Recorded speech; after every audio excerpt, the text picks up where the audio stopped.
Hi friends, എല്ലാവർക്കും civil at 7 എന്ന YouTube ചാനലിലേക്ക് സ്വാഗതം. ഇന്ന് നമ്മൾ ഡിസ്കസ് ചെയ്യാൻ പോകുന്ന ഏറ്റവും ആദ്യത്തെ ക്വസ്റ്റ്യൻ നോക്കാം. Heating of limestone to redness in contact with air is known as option A burning, option B hydration, option C calcination, option D oxidation. Answer വരിക ഓപ്ഷൻ സി കാൽസിനേഷൻ ആണ്. അപ്പോൾ burning എന്തായിരിക്കും? Burning എന്ന് പറഞ്ഞാൽ just നമ്മൾ തീയിൽ ഇട്ട് കത്തിക്കുന്നതിനെ വിളിക്കുന്നതാണ് ബേണിംഗ്. അതേസമയം ഹൈഡ്രേഷൻ എന്ന് പറഞ്ഞാൽ സിമെൻറ്റുമായിട്ട് റിലേറ്റഡ് ആയിട്ടുള്ള ടേമാണ് ഹൈഡ്രേഷൻ. സിമെൻറ്റ് വാട്ടറുമായിട്ട് മിക്സ് ആകുമ്പോഴേക്കും കെമിക്കൽ റിയാക്ഷൻ നടന്ന് മേജർ കോമ്പൗണ്ട്സ് ഫോം ചെയ്യുന്ന ആ പ്രോസസ്സിനെ നമ്മൾ ഹൈഡ്രേഷൻ എന്നാണ് പറയുക. പിന്നെ ഓക്സിഡേഷൻ നിങ്ങൾക്കറിയാം, അറ്റ്മോസ്ഫിയറിൽ നിന്ന് ഓക്സിജൻ അബ്സോർബ് ചെയ്തിട്ട് റിയാക്ഷൻ നടക്കുന്നതിന് ഓക്സിഡേഷൻ എന്ന് പറയും. ഇനി ലൈമിൻ്റെ കാര്യം പറയുവാണെന്നുണ്ടെങ്കിൽ മറ്റ് കുറച്ച് ഇമ്പോർട്ടൻറ്റ് ടേംസും കൂടെ നമ്മൾ ഓർത്ത് വെക്കേണ്ടതുണ്ട്. ഫസ്റ്റ് വൺ എന്ന് പറഞ്ഞാൽ ഹൈഡ്രോളിസിറ്റിയാണ്. ഹൈഡ്രോളിസിറ്റി എന്ന് പറഞ്ഞിട്ടുണ്ടെങ്കിൽ ലൈം വാട്ടറിൻ്റെ പ്രസൻസിൽ ഹാർഡൻ അല്ലെങ്കിൽ സെറ്റ് ആവുന്ന ആ ഒരു പ്രോസസ്സിനെ വിളിക്കുന്ന പേരാണ് ഹൈഡ്രോളിസിറ്റി. അതേസമയം സ്ലേക്കിംഗ് എന്താണെന്ന് വെച്ചിട്ടുണ്ടെങ്കിൽ വാട്ടറും ക്യുക്ക് ലൈമുമായിട്ടുള്ള കെമിക്കൽ കോമ്പോസിഷനെ വിളിക്കുന്ന പേരാണ് സ്ലേക്കിംഗ്. സെറ്റിംഗ് എന്താണെന്ന് വെച്ചാൽ നമ്മൾ ലൈം പേസ്റ്റ് ആക്കി കഴിഞ്ഞാൽ അത് ഹാർഡൻ ചെയ്യുമല്ലോ, ആ ഒരു പ്രോസസ്സിനെ വിളിക്കുന്ന പേരാണ് സെറ്റിംഗ്. ഓക്കെ, അപ്പം കാൽസിനേഷൻ എന്താണെന്ന് മനസ്സിലായി. Heating in redness in contact with എയറിനെയാണ് നമ്മൾ കാൽസിനേഷൻ എന്ന് പറയുന്നത്.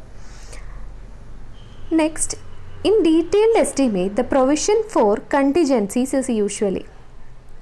നമുക്ക് മെയിനായിട്ട് 2 ടൈപ്പ് എസ്റ്റിമേറ്റ് ഉണ്ട്. ഫസ്റ്റ് വൺ വന്നിട്ട് പ്രിലിമിനറി അല്ലെങ്കിൽ approximate or rough cost estimate എന്ന് പറയും. രണ്ടാമത്തേതാണ് ഡീറ്റെയിൽഡ് അല്ലെങ്കിൽ ഐറ്റം റേറ്റ് എസ്റ്റിമേറ്റ് എന്ന് പറയുന്നത്.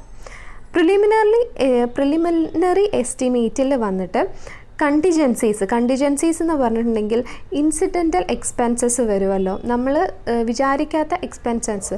അപ്പോൾ അങ്ങനത്തെ എക്സ്പെൻസസിനെയാണ് കണ്ടിജൻസീസ് എന്ന് പറയുന്നത്.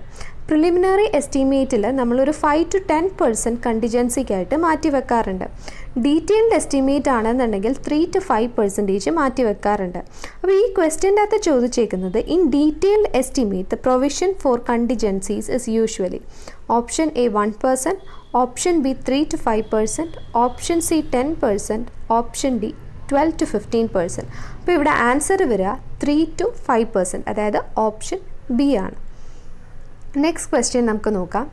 The value of dismantled material is option A scrap value, option B salvage value, option C market value, option D book value. Answer വരിക ഓപ്ഷൻ എ സ്ക്രാപ്പ് വാല്യൂ ആണ്. അതായത് ഡിസ്മാൻറ്റിൽ ചെയ്ത ഒരു ബിൽഡിംഗ് അല്ലെങ്കിൽ എന്തെങ്കിലും ഒരു മെറ്റീരിയലിൻ്റെ വാല്യൂവിനെ സാധാരണ നമ്മൾ സ്ക്രാപ്പ് വാല്യൂ എന്നാണ് പറയുന്നത്.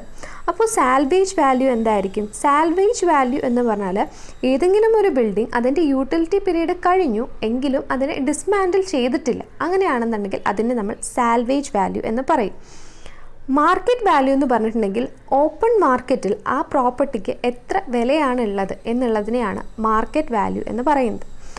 ബുക്ക് വാല്യൂ എന്ന് പറഞ്ഞാൽ ഏതെങ്കിലും ഒരു പ്രോപ്പർട്ടി അല്ലെങ്കിൽ ഒരു ബിൽഡിങ്ങിൻ്റെ ഒറിജിനൽ കോസ്റ്റിൽ നിന്നും അതിൻ്റെ amount of depreciation up to previous year കുറയ്ക്കുകയാണെന്നുണ്ടെങ്കിൽ കിട്ടുന്നതാണ് നമ്മുടെ ബുക്ക് വാല്യൂ എന്ന് പറയുന്നത്.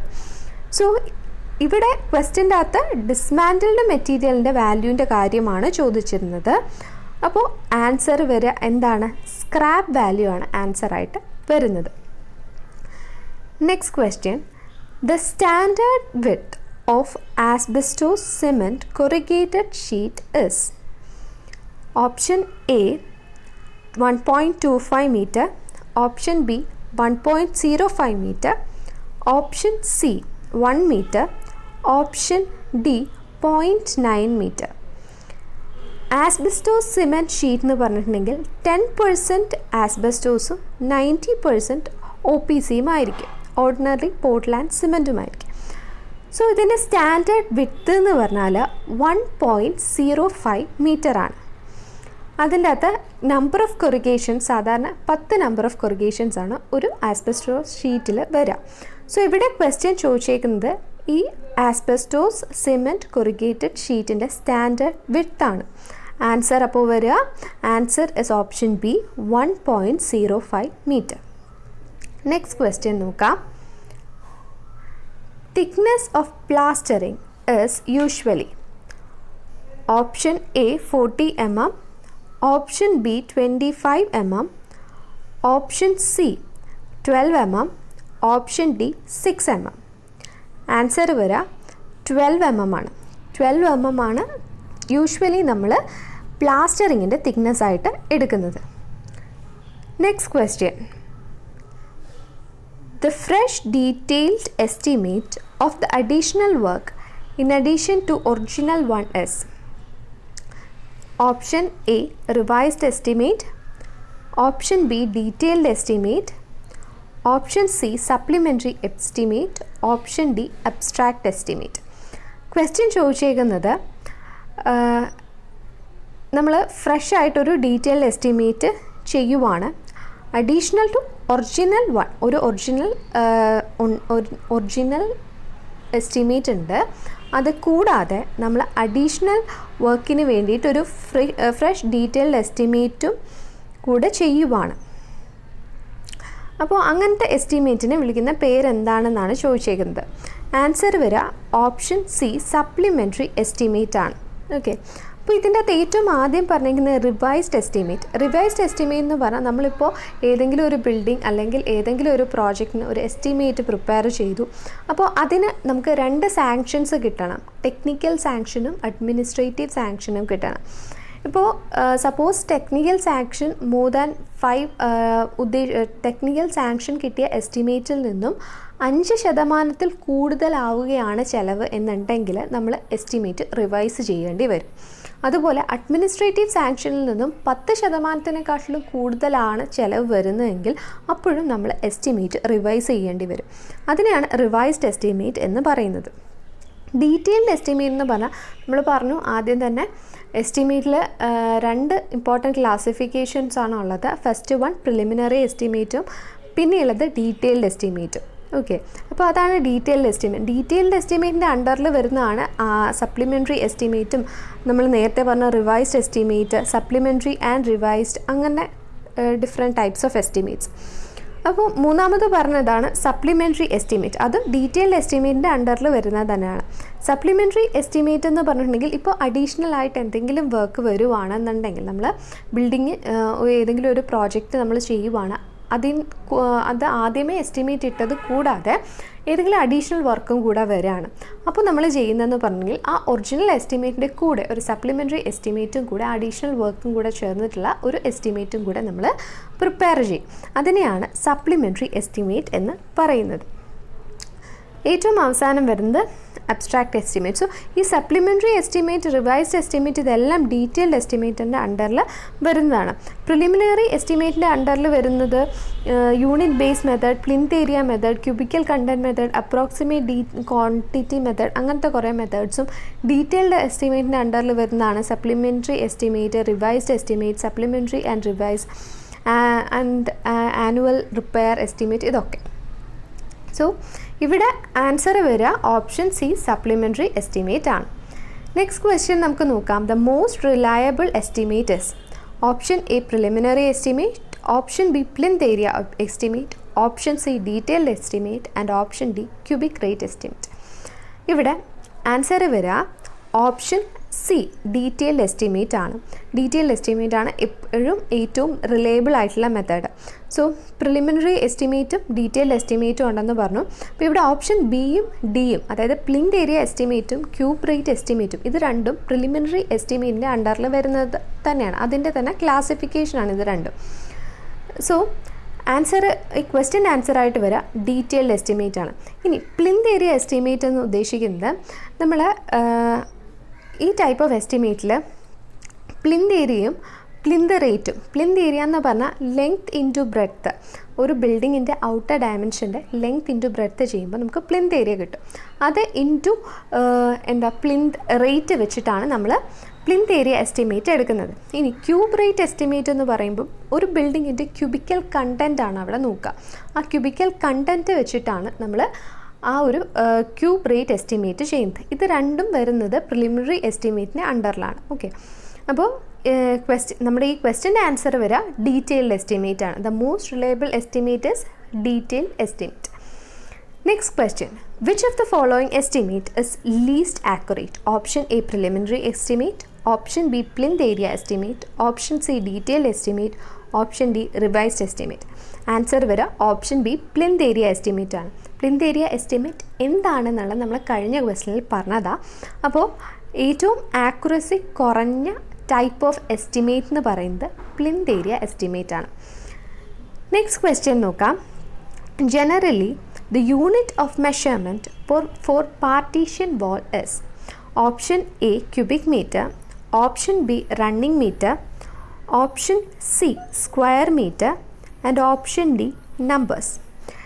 ഏതൊരു എലമെൻ്റ് ആണെന്നുണ്ടെങ്കിലും അതിൻ്റെ തിക്നെസ് ഇപ്പോൾ 10 സെൻറ്റിമീറ്ററിനെക്കാട്ടിലും കുറവാണെന്നുണ്ടെങ്കിൽ നമ്മൾ മീറ്റർ സ്ക്വയറിലായിരിക്കും അതിൻ്റെ മെഷർമെൻറ്റ് എടുക്കുക. അപ്പോൾ ഇവിടെ പാർട്ടീഷൻ വാൾ എന്ന് പറഞ്ഞിട്ടുണ്ടെങ്കിൽ അതിൻ്റെ തിക്നെസ് 10 സെൻറ്റിമീറ്ററേ വരുന്നുള്ളൂ മാക്സിമം.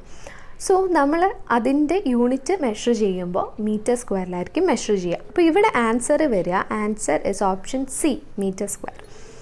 നെക്സ്റ്റ് ക്വസ്റ്റ്യൻ നോക്കാം.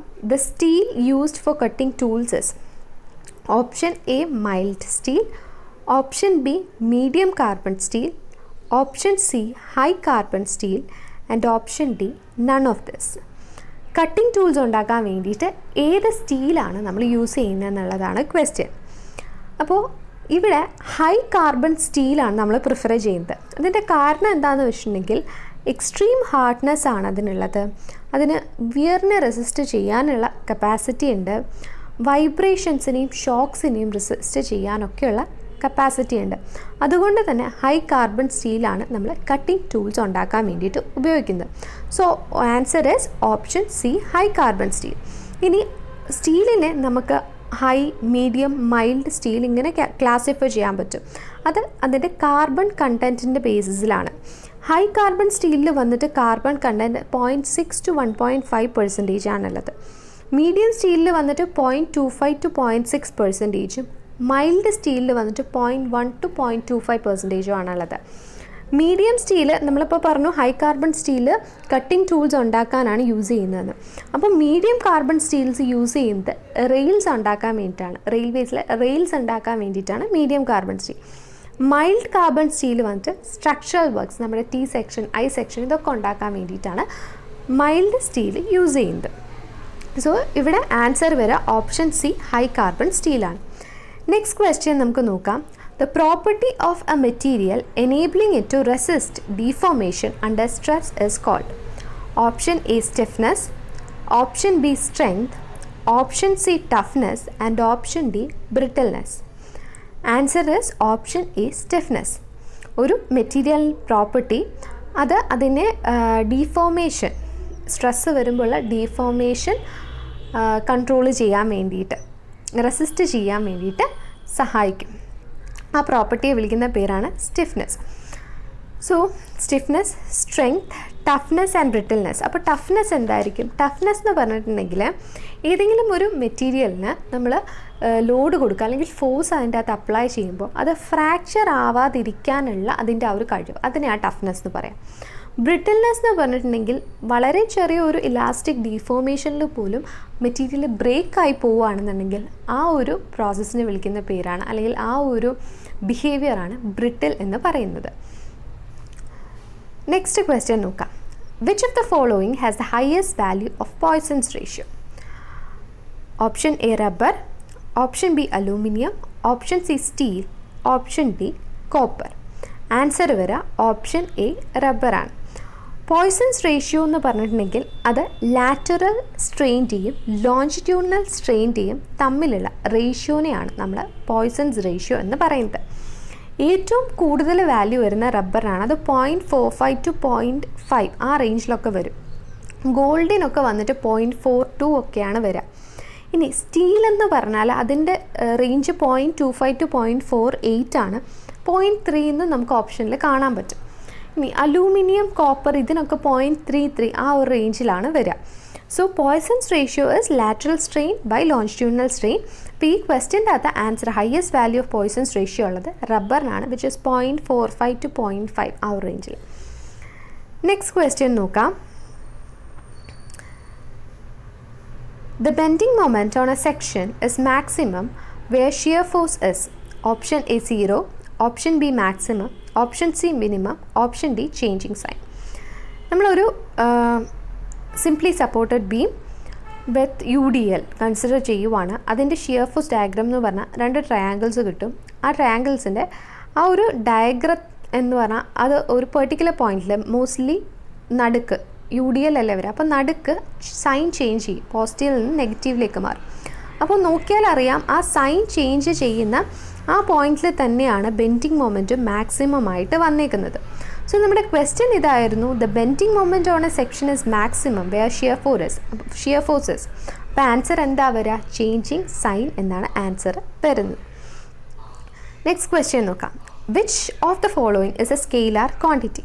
Option A energy, option B torque, option C momentum and option D impulse. അപ്പം ഈ തന്നേക്കുന്നതിൽ ഏതാണ് സ്കെയിലാർ ക്വാണ്ടിറ്റി എന്നാണ് ചോദിച്ചേക്കുന്നത്. ആൻസർ വരിക ഓപ്ഷൻ എ എനർജിയാണ്. അപ്പോൾ സ്കെയിലാർ ക്വാണ്ടിറ്റി എന്താണ്, വെക്റ്റർ ക്വാണ്ടിറ്റി എന്താണെന്ന് നമുക്ക് നോക്കാം. സ്കെയിലാർ ക്വാണ്ടിറ്റി എന്ന് പറഞ്ഞാൽ നമ്മൾ അതിനെ സ്പെസിഫൈ ചെയ്യുക. സ്കെയിലാർ ക്വാണ്ടിറ്റിയെ സ്പെസിഫൈ ചെയ്യുന്നത് അതിൻ്റെ മാഗ്നിറ്റ്യൂഡ് വെച്ചിട്ടായിരിക്കും.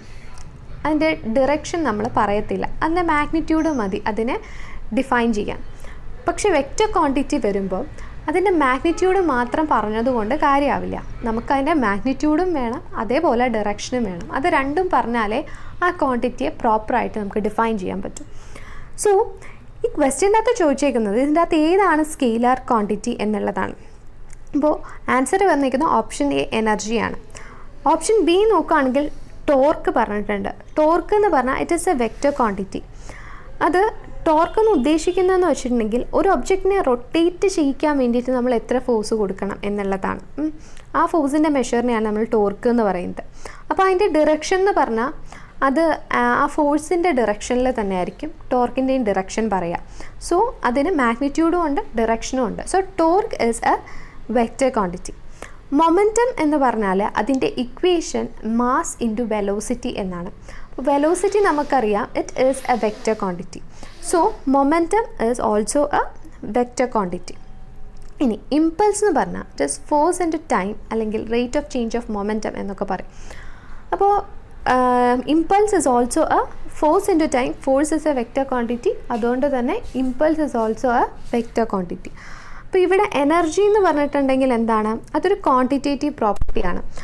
അത് ഉദ്ദേശിക്കുന്നത് നമ്മൾ ഒരു വർക്ക് പെർഫോം ചെയ്യാൻ വേണ്ടിയിട്ട് നമ്മൾ ഒരു ഒബ്ജക്റ്റിലേക്ക് ട്രാൻസ്ഫർ ചെയ്യുന്ന ആ ഒരു ഫോഴ്സ് അല്ല, ഒരു പ്രോപ്പർട്ടി, ഒരു ക്വാണ്ടിറ്റേറ്റീവ് പ്രോപ്പർട്ടിയാണ് നമ്മൾ ഫോഴ്സ് അല്ല കേട്ടോ, ആ ഒരു ക്വാണ്ടിറ്റേറ്റീവ് പ്രോപ്പർട്ടിയാണ് നമ്മൾ എനർജി എന്ന് പറയുന്നത്. അതുകൊണ്ട് തന്നെ അതിനെ ഡിഫൈൻ ചെയ്യാൻ ഡയറക്ഷൻ്റെ ആവശ്യമില്ല, ആ ക്വാണ്ടിറ്റി മാത്രം മതി. So it is a scalar quantity. അപ്പോൾ ഈ ക്വസ്റ്റ്യൻ്റെ ആൻസർ വരെ ഓപ്ഷൻ എ എനർജിയാണ്. നെക്സ്റ്റ് നമുക്ക് നോക്കാം. Compression members are generally called. Option A piers, option B purlins, option C ties and option D strut. Answer വരെ ഓപ്ഷൻ ഡി സ്ട്രട്ടാണ്. Piers എന്ന് പറഞ്ഞാൽ നമുക്കറിയാം ബ്രിഡ്ജസിലൊക്കെ ലോഡ് ട്രാൻസ്ഫർ ചെയ്യാനായിട്ട് ഉപയോഗിക്കുന്ന വെർട്ടിക്കൽ മെമ്പേഴ്സാണ് പിയേഴ്സ് എന്ന് പറയുന്നത്. സോ ആ വെർട്ടിക്കൽ ലോഡിംഗ് ആണ് അവിടെ കൂടുതൽ അത് പ്രൊമോട്ട് ചെയ്യുന്നത് പിയേഴ്സ്. നെക്സ്റ്റ് പുർലൻസ് പറയുവാണെന്നുണ്ടെങ്കിൽ പുർലൻസ് ബീംസ് ആണ്. നമ്മൾ റൂഫ് ട്രസ് പറഞ്ഞപ്പോൾ റാഫ്റ്റേഴ്സിൻ്റെ കാര്യം പറഞ്ഞു. സോ റാഫ്റ്റേഴ്സ് ഉണ്ടെന്ന് പറഞ്ഞു. റൂഫ് ട്രസ് നോക്കിക്കഴിഞ്ഞാൽ ഇങ്ങനെ റാഫ്റ്റേഴ്സ് നിൽപ്പുണ്ടായിരിക്കും. അപ്പോൾ ഈ റാഫ്റ്റേഴ്സിനെ താങ്ങാൻ വേണ്ടിയിട്ട് സപ്പോർട്ട് ചെയ്യാൻ വേണ്ടി നമ്മൾ പുർലിൻസ് കൊടുക്കും എന്ന് പറഞ്ഞു. ഓക്കെ, അങ്ങനെ കൊടുക്കുന്ന പുർലിൻസ് എന്ന് പറയുന്നത് ദേ ആർ ബീംസ് ആക്ച്വലി. അതുകൊണ്ട് നമുക്കതിനെയും കംപ്രഷൻ മെമ്പേഴ്സ് എന്ന് പറയാൻ പറ്റില്ല. പിന്നെ വരുന്നതാണ് ടൈസ്. ടൈസ് എന്ന് പറഞ്ഞാൽ അത് ടെൻഷൻ റീഇൻഫോഴ്സ്മെൻറ്റ്സ് ആണ്. ബീംസിലൊക്കെ ബീംസിലും കോളത്തിലൊക്കെ പ്രൊവൈഡ് ചെയ്യുന്ന ടെൻഷൻ റീഇൻഫോഴ്സ്മെൻറ്റ്സ് ആണ് ടൈസ്. സോ അതും കംപ്രഷൻ മെമ്പേഴ്സ് നമുക്ക് പറയാൻ പറ്റില്ല. പിന്നെ വരുന്നതാണ് സ്ട്രട്ട്. സ്ട്രട്ട് എന്ന് പറഞ്ഞിട്ടുണ്ടെങ്കിൽ അത് കംപ്രഷൻ മെമ്പേഴ്സാണ്. അത് മാത്രമല്ല സ്ട്രട്ടിൻ്റെ അകത്ത് നമ്മൾ ട്രസ്സിലൊക്കെ നോക്കിയാൽ അറിയാം, സ്ട്രട്ടിൻ്റെ അകത്ത് വന്നിട്ട് അത് ഏത് ഡയറക്ഷനിലോട്ടുള്ള കംപ്രഷനും അത് താങ്ങാറുണ്ട്. അത് വെർട്ടിക്കലിനില്ല, ഹൊറിസോണ്ടലില്ല, ഏത് ഡയറക്ഷനിലോട്ടുള്ള കംപ്രഷനും അത് ഹാൻഡിൽ ചെയ്യും. അതുകൊണ്ട് തന്നെ compression members are generally called. ഇതിൻ്റെ ആൻസർ വരിക ഓപ്ഷൻ ഡി സ്ട്രട്ടാണ്. സോ നമുക്ക് നെക്സ്റ്റ് ക്വസ്റ്റ്യനിലേക്ക് പോകാം. The time period of a second pendulum is option A 1 second, option B 2 second, option C 1 second, option D 5 second. Answer വരിക 2 സെക്കൻഡാണ്. Okay, അപ്പോൾ second pendulum എന്ന് പറഞ്ഞാൽ അതിനെ ഡിഫൈൻ ചെയ്യുന്നത് തന്നെ a pendulum which has a time period of 2 seconds എന്നാണ്. Time period എന്ന് പറഞ്ഞിട്ടുണ്ടെങ്കിൽ ഒരു കംപ്ലീറ്റ് സൈക്കിൾ, ഒന്ന് മുമ്പോട്ട് പോയിട്ട് പുറകോട്ട് വരുന്ന ആ ഒരു കംപ്ലീറ്റ് സൈക്കിൾ ഉണ്ടല്ലോ, അത് കംപ്ലീറ്റ് ചെയ്യാൻ വേണ്ടിയിട്ടുള്ള സമയത്തിനെയാണ് ടൈം പീരീഡ് എന്ന് പറയാം. അതിന് നമ്മൾ ഫോർമുലയിൽ പറയുവാണെങ്കിൽ 2π × √L/g എന്നാണ് പറയാം. അപ്പോൾ സെക്കൻഡ്സ് പെൻഡുലത്തിൻ്റെ ടൈം പീരീഡ് വന്നിട്ട് 2 സെക്കൻഡ്സ് ആണ്. ഓക്കെ, അത് ആക്യുറേറ്റ്ലി 2 സെക്കൻഡ്സ് തന്നെയാണ് വരിക. നെക്സ്റ്റ് ക്വസ്റ്റ്യൻ നോക്കാം. In open channel flow, water flows under. In open channel, water flows under option A force of gravity, option B hydraulic pressure, option C atmospheric pressure, option D mechanical pressure. നമുക്ക് രണ്ട് തരത്തിലെ flows ആണുള്ളത്. Open channel ഫ്ലോയും ഉണ്ട്, pipe ഫ്ലോയും ഉണ്ട്. Open channel flow എന്ന് പറഞ്ഞാൽ അത് gravity force കാരണമാണ് ഉണ്ടാകുന്നത്. അപ്പോൾ ഈ ക്വസ്റ്റ്യൻ ആൻസർ വന്ന ഓപ്ഷൻ എ ഫോഴ്സ് ഓഫ് ഗ്രാവിറ്റിയാണ്. അത് മാത്രമല്ല അതിൻ്റെ അകത്ത് ആക്ട് ചെയ്യുന്ന പ്രഷർ എന്ന് പറഞ്ഞാൽ അറ്റ്മോസ്ഫിയറിക് പ്രഷറാണ്. പല ഷേപ്പിലും അവൈലബിൾ ആണ്. Trapezoidal section, rectangular section, circular സെക്ഷനിലൊക്കെ ഓപ്പൺ ചാനൽ ഫ്ലോ അവൈലബിൾ ആണ്. അതേസമയം പൈപ്പ് ഫ്ലോ എന്ന് പറഞ്ഞാൽ കൂടുതലും സർക്കുലർ സെക്ഷൻസ് ആണ്. സോ ഇവിടെ ഫോഴ്സ് ഓഫ് ഗ്രാവിറ്റി കാരണമാണ് ഓപ്പൺ ചാനൽ ഫ്ലോ ഉണ്ടാവുന്നത്. നെക്സ്റ്റ് നമുക്ക് in a tank or channel notch is provided to measure. Option A velocity, option B pressure, option C discharge, option D static energy. Velocity സാധാരണ നമ്മൾ pitot tubes വെച്ചിട്ടാണ് measure ചെയ്യുന്നത്. Pressure വന്നിട്ട് manometers use ചെയ്ത് നമ്മൾ measure ചെയ്യാറുണ്ട്. Discharge measure ചെയ്യാൻ വേണ്ടിയിട്ടാണ് നമ്മൾ നോച്ചസും വിയേഴ്സും ഒക്കെ യൂസ് ചെയ്യുന്നത്. സോ ഇവിടെ ആൻസർ വരിക ഓപ്ഷൻ സി ഡിസ്ചാർജ് ആണ്. Okay, so in a tank or channel notches is provided to measure discharge. Next question നോക്കാം. The turbine suitable for low heads and high flow rates is option A Pelton wheel, option B Kaplan, option C Francis. Answer വരിക option B Kaplan turbine ആണ്. Pelton turbine എന്ന് പറഞ്ഞാൽ മെയിനായിട്ട് kinetic energy വെച്ച് നോക്കുകയാണെങ്കിൽ Pelton turbine kinetic energy വെച്ചും Francis turbine kinetic and pressure energy വെച്ചും Kaplan turbine pressure energy വെച്ചിട്ടുമാണ് വർക്ക് ചെയ്യുന്നത്. ഇനി ഹെഡ് വെച്ച് പറയുകയാണെന്നുണ്ടെങ്കിൽ പെൽട്ടൺ വീൽ ടർബൈൻ ഹൈ ഹെഡിലും ഫ്രാൻസിസ് ടർബൈൻ മീഡിയം ഹെഡിലും കെപ്ലാൻ ടർബൈൻ ലോ ഹെഡിലും ഉള്ള ടർബൈൻസ് ആണ്. ഇനി നമ്മൾ ഡിസ്ചാർജിൻ്റെ കാര്യം പറയുകയാണ്, അല്ലെങ്കിൽ ഫ്ലോ റേറ്റ് അല്ലെങ്കിൽ ഡിസ്ചാർജിൻ്റെ കാര്യം പറയുകയാണെങ്കിൽ പെൽട്ടൺ എന്ന് പറഞ്ഞാൽ ലോ ഡിസ്ചാർജും ഫ്രാൻസിസ് മീഡിയം ഡിസ്ചാർജും കെപ്ലാൻ ഹൈ ഡിസ്ചാർജുമാണ്. സോ ഈ ക്വസ്റ്റ്യൻ്റെ അകത്ത് the turbine suitable for low heads and high flow rates എന്ന് പറഞ്ഞാൽ ഓപ്ഷൻ ബി കെപ്ലാൻ ആണ് ആൻസർ വരിക. നെക്സ്റ്റ് ക്വസ്റ്റ്യൻ നോക്കാം. For growth of plants useful soil moisture is option A rain water, option B capillary water, option C gravity water and option D hygroscopic water. പ്ലാന്റ്സിൻ്റെ അകത്ത് നമുക്ക് gravity water എന്ന് പറഞ്ഞാൽ ഏറ്റവും മുകളിൽ ഇപ്പോൾ വെള്ളം വന്ന് റെയിൻ വഴി വെള്ളം സോയിലിൽ വന്നു കഴിഞ്ഞാൽ ഗ്രാവിറ്റേഷണൽ പുള്ള് കാരണം കുറച്ച് വെള്ളം താഴേക്ക് ഇറങ്ങും. ആ വെള്ളത്തിനെയാണ് ഗ്രാവിറ്റേഷണൽ വാട്ടർ എന്ന് പറയുന്നത്. പിന്നെ ആഫ്റ്റർ ഒരു പെർട്ടിക്കുലർ ലെവൽ വെള്ളം കാപ്പിലറി പോഴ്സിൽ സോയിലിൻ്റെ കാപ്പിലറി പോഴ്സിൽ ചെന്നിരിക്കും.